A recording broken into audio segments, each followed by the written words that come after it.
We are on the 5.5 acres. Here's a row of trees that I just got done cleaning. This one didn't get planted. These are apples here, but they got dates with them. There's dates, these are like a small date. They don't get very big, they're not like a medjool date. And then there's avocados with a lot of them too. Here's an avocado, tiny one. There's a fig. Here's another little patch of dates. I planted these about 2.5 months ago. I got the seed from the side of the road where there was some palm trees that the city had planted in San Martin. Lemon, more apples, more dates down here. A whole bunch of them. For the amount of time I put into these dates, it was a really good deal. I got at least 100 date palms, and all it was a trip to town. And then come out here and toss the seed. I didn't even bury them. Here's a nice avocado came up. Got 4 or 5 dates there. A couple more dates. No dates on this one. This is a rose, that's why I didn't plant that. Here's some more dates and an apple tree. 1, 2, 3, 4, 5, 6, 7, 8, 9, and an avocado right in there with them. 10 dates in one spot. Here's more dates and an avocado trunk here. Looks like it might live.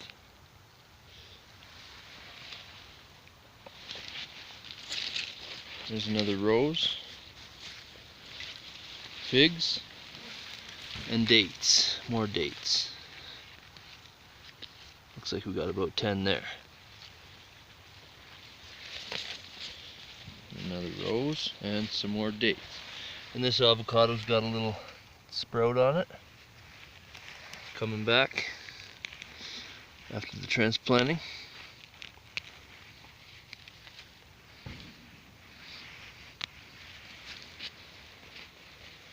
And here's a kapuli cherry, and it's got dates beside it. There's a white peach, and I think that's the end of the dates. So no, here's another patch of dates, about 10 of them.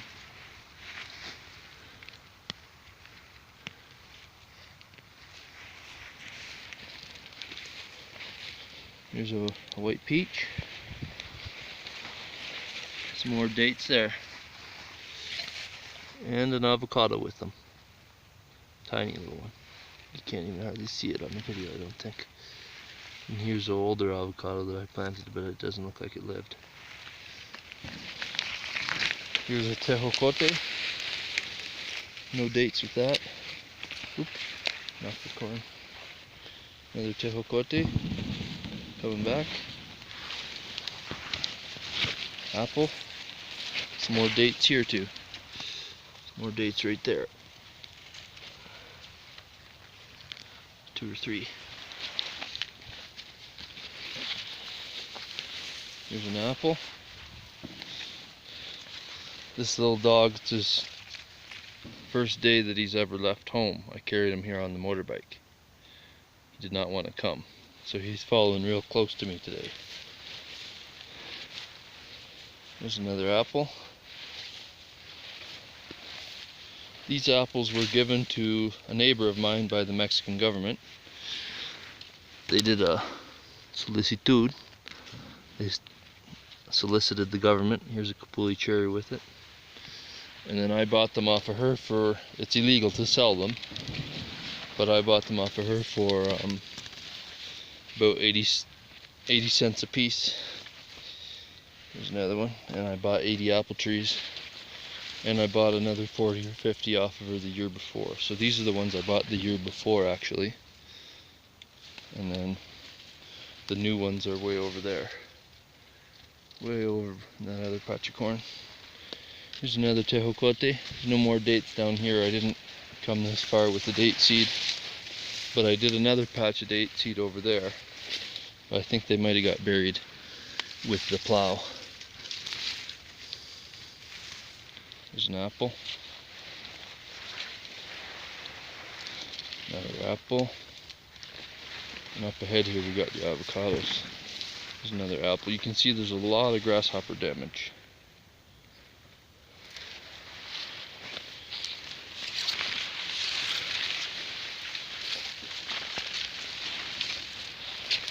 More apples. They're planted about every 8 feet, 10 feet. There's another apple. And originally I planted some up on the top of this mound here. I don't know if you can tell, that's like a hill there. But I realized it's a lot better on the bottom because the water runs down the hill into the tree. And then I put a berm here at the bottom. These ones don't really have much of a berm to hold the water in. Another apple. Another apple. And that's the end. Here's a tejocote that has a few tejocotes on it.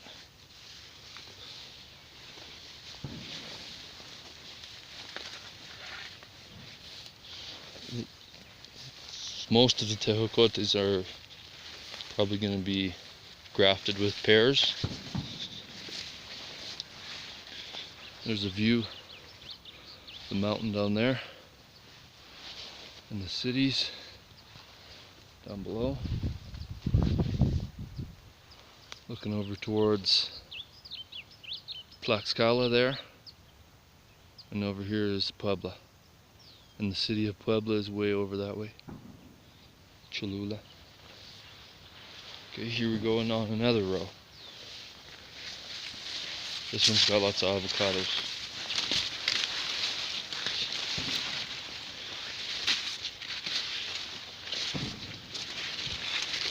Sometimes they're kind of hard to find in here, amongst the weeds and the corn. Looks like there might be one there that I missed. Nope.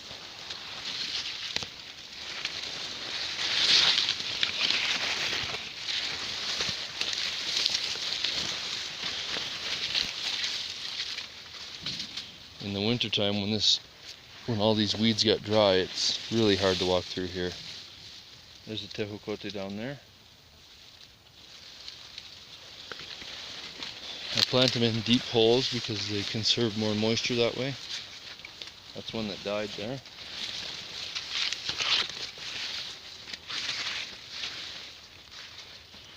Here's a Kapuli cherry, came up on its own.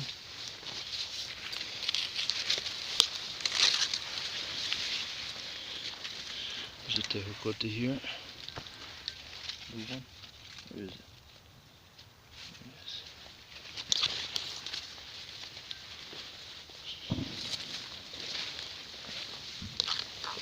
There's a few holes that aren't planted here. There's a tejocote there.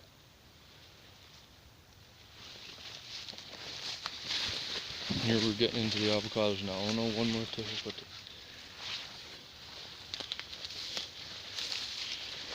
And another tejocote. It's got a few buds on it coming. There's some Napier grass, real tall stuff. It must be 4 meters. That's about the maximum without irrigation.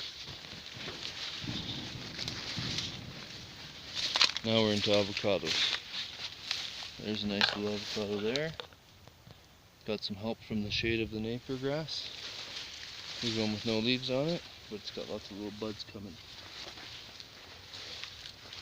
Here's a bigger one, but the branches have no leaves because of the grasshoppers. Here's another little one, no leaves because of grasshoppers. Two avocados. Another avocado.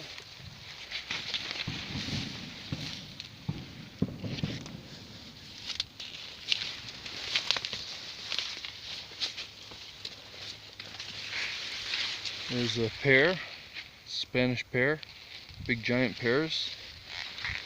These ones get so loaded that they break under the weight. Another pear.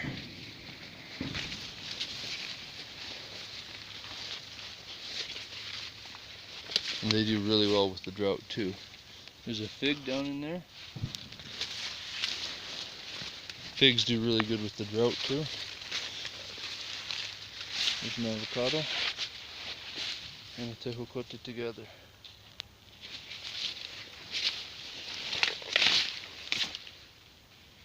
That's the tejocote there. Looks like it might have died.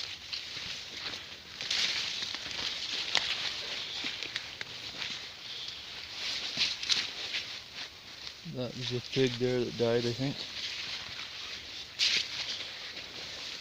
Here's a fig here that's doing real good. A little bit yellow. Needs some fertilizer. Here's another fig.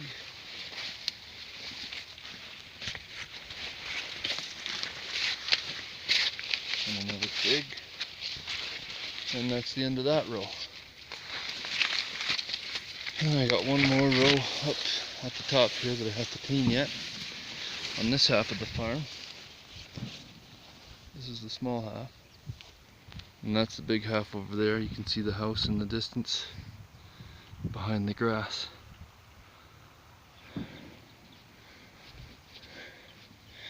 And hopefully I got a guy hired for Monday to come and help me.